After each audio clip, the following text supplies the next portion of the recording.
Hello students, तो चलिए आज हम लोग शुरुआत करते हैं क्लास 9 के एक्सरसाइज 7.3 के क्वेश्चन नंबर 2 का, जो कि है AD is an altitude of N isosceles triangle ABC in which AB is equals to AC.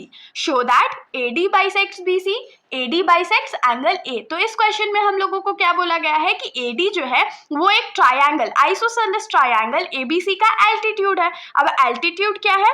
तो एल्टीट्यूड एक ऐसा लाइन होता है जो कि ट्राइंगल के किसी एक वर्टेक्स से अपोजिट साइड पे ड्रॉ किया जाता है, और जब वो लाइन ड्रॉ होता है तो वो दूसरे वाले साइड को 90 डिग्री पे मीट करता है। और इसमें क्या बोला है कि ये जो आइसोसेलेस ट्राइंगल है उसका जो इक्वल साइड्स है वो कौन सा है? तो AB और AC है। और हम लोगों को ये प्रूफ करके दिखाना है कि एल्टीट्यूड AD जो होगा वो BC को बाइसेक्ट करेगा। BC को बाइसेक्ट करेगा मतलब कि BC को 2 इक्वल पार्ट्स में डिवाइड कर देगा। और सेकेंड हम लोगों को क्या प्रूव करना है कि AD जो है वो बाइसेक्ट करेगा एंगल A को। एंगल A को बाइसेक्ट करेगा मतलब कि एंगल A को वो 2 इक्वल पार्ट्स में डिवाइड करेगा। तो इस क्वेश्चन का जो सॉल्यूशन है बहुत ईजी है। तो सबसे पहले हम लोग कैसे शुरुआत करेंगे? तो फिगर से शुरुआत करेंगे। तो चलिए हम लोग एक आइसोसेलेस ट्राइंगल ड्रॉ कर लेते हैं। मान लीजिए ये हमारा आइसोसेलेस ट्राइंगल है ABC, जिसमें हम लोगों को क्या गिवन था कि साइड AB जो है वो AC के इक्वल है और AD एल्टीट्यूड है, मतलब वर्टेक्स A से एक लाइन ड्रॉ हो रहा है BC पे, और इस पॉइंट का नाम क्या हो जाएगा? D। और क्योंकि ये एल्टीट्यूड है तो ये BC को मीट करेगा 90 डिग्री एंगल पे। इतना तो बहुत ईजी था, होप सो आप लोगों को समझ में आया होगा। अब हम लोगों को क्या करना है कि AD जो है वो बाइसेक्ट कर रहा है BC को, मतलब BD जो है वो DC के इक्वल है, ये हम लोगों को प्रूफ करके बताना है। तो हम लोग प्रूफ करेंगे कैसे? तो सिंपली हम लोग क्या करेंगे, अगर हम लोग इन दोनों ट्राइंगल मतलब ट्राइंगल ADB और ट्राइंगल ADC को कॉन्ग्रुएंट प्रूफ कर देते हैं तो CPCT से हम लोग बहुत आराम से लिख सकते हैं कि BD जो होगा वो CD के बराबर होगा। सिमिलरली एंगल BAD जो होगा वो CAD के बराबर होगा। तो हमारा जो दोनों क्वेश्चन है वो आराम से प्रूफ हो जाएगा। तो चलिए हम लोग गिवन से शुरुआत करते हैं। तो क्वेश्चन में हम लोगों को गिवन क्या था कि AB जो है वो AC के बराबर है, इतना हम लोगों को गिवन था।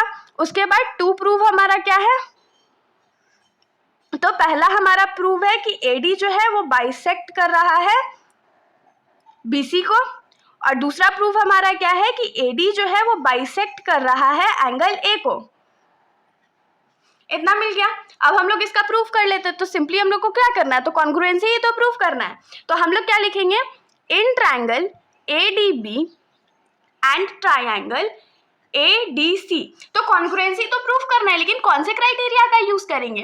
तो देखिए इसमें हम लोगों को क्या क्या चीज इक्वल है दोनों ट्राइंगल्स में। तो सबसे पहले ये जो 90 डिग्री वाला एंगल है दोनों ट्राइंगल्स में है, तो हम लोग इसमें क्या लिख सकते हैं कि ये एंगल इसके बराबर होगा। उसके बाद हम लोगों को क्या गिवन है कि AB जो है वो AC के बराबर है, मतलब एक साइड भी है हमारे पास। और एक चीज क्या है? तो साइड AD जो है देखिए इस ट्रायंगल में भी लाई करता है और इस ट्रायंगल में भी लाई करता है, तो ये हमारा कॉमन हो जाएगा। लेकिन ये तो कोई क्राइटेरिया प्रूव नहीं कर रहा है, SSS भी नहीं है, SAS भी नहीं है, तो कौन सा क्राइटेरिया है? तो ये क्राइटेरिया है हमारा RHS। RHS में क्या होता है? एक एंगल जो है वो 90 डिग्री के बराबर तो होता है, हमारे पास R का वैल्यू है, मतलब 90 डिग्री का एंगल है। फिर H मतलब होता है हाइपोटेनियस। तो देखिए 90 डिग्री के अपोजिट वाला हाइपोटेनियस होता है, और हाइपोटेनियस हम लोगों को ऑलरेडी इक्वल गिवन है। और S मतलब क्या होता है? तो कोई भी एक साइड, तो एक साइड तो हम लोग को गिवन है ना AD, तो हम लोग इसमें कौन सा प्रॉपर्टी यूज करेंगे? तो RHS यूज करेंगे। तो चलिए लिख लेते हैं।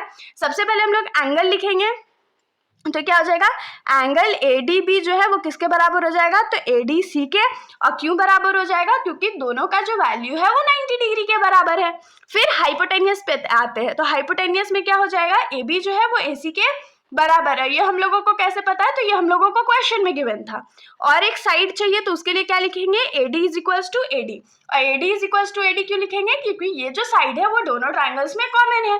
तो यहाँ से हम लोग क्या लिख सकते हैं कि therefore by RHS congruence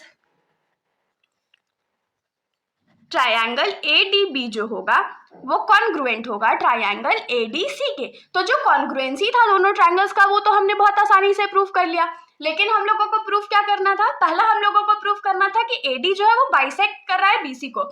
BC को बाइसेक्ट कर रहा है मतलब BD is equals to CD है। तो अब हम लोग इसको कैसे लिखेंगे? सिंपली लिखेंगे कि इम्प्लाइज दैट BD जो होगा वो CD के बराबर होगा। क्यों? तो देखिए BD इस ट्रायंगल में लाई करता है और CD इस ट्रायंगल में लाई करता है, और हम लोग जानते हैं कि जब दो ट्रायंगल्स आपस में कॉन्ग्रुएंट होते हैं तो उनका जो कॉरेस्पॉन्डिंग साइड्स है वो भी आपस में इक्वल होता है। तो BD is equals to CD हो गया। कैसे? तो CP/CT से। तो यहाँ पर जो 1 था वो हमारा प्रूव हो चुका है। अब सेकेंड वाला हम लोग कैसे प्रूव करेंगे? तो सेकेंड वाला भी तो सिंपल है ना, कि अगर ये दोनों ट्रायंगल आपस में कॉन्ग्रुएंट है तो इनका जो कॉरेस्पॉन्डिंग एंगल होगा वो भी तो आपस में इक्वल होगा।